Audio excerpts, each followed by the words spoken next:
Kanalıma hoş geldiniz. Bugün sizlere karnıyarık yapacağım.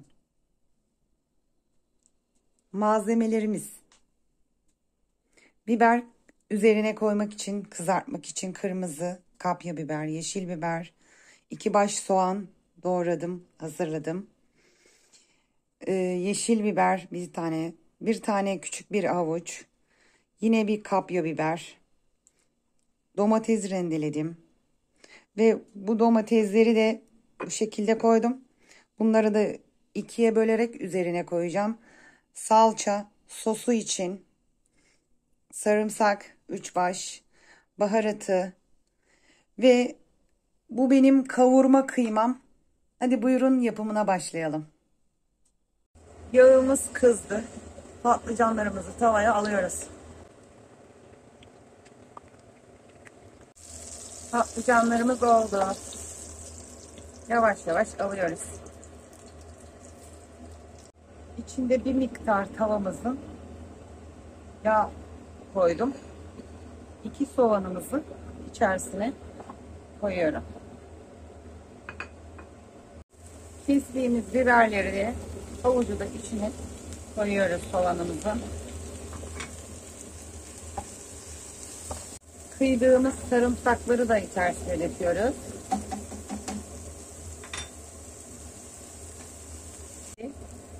Şimdi kıymamızı koyuyoruz.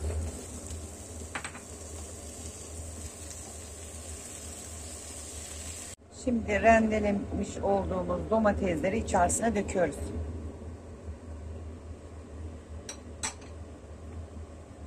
Ve bir kaşık salçamızı tatlı kaşığıyla içerisine koyuyoruz. Baharatlarımızı koyuyoruz. Ocaktan almaya yakın yapıyorum baharatları. Baharatları arzuya göre yapabilirsiniz, damak zevkinize göre.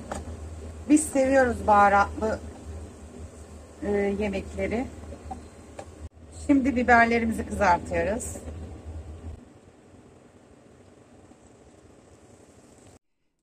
Bir yemek kaşığı kabımızın içerisine salça aldık ve onu 1 su bardağı suyla eriteceğiz. Eritmiş olduğumuz salçayı bir kenara alıyoruz. Şimdi karnıyarıklarımızın içlerini, yani karnını yaracağız.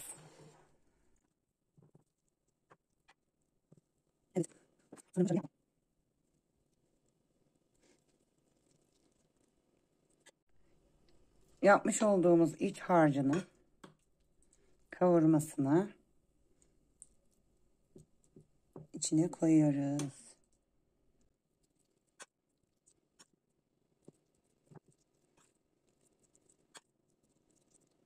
Patlıcanlarımızı doldurduk.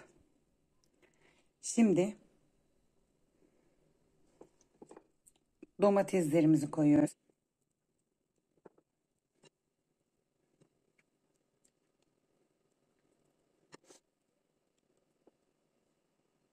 Malzemelerimizi yerleştirdik. Şimdi karıştırmış olduğumuz salçayı içerisine bir kepçe yardımıyla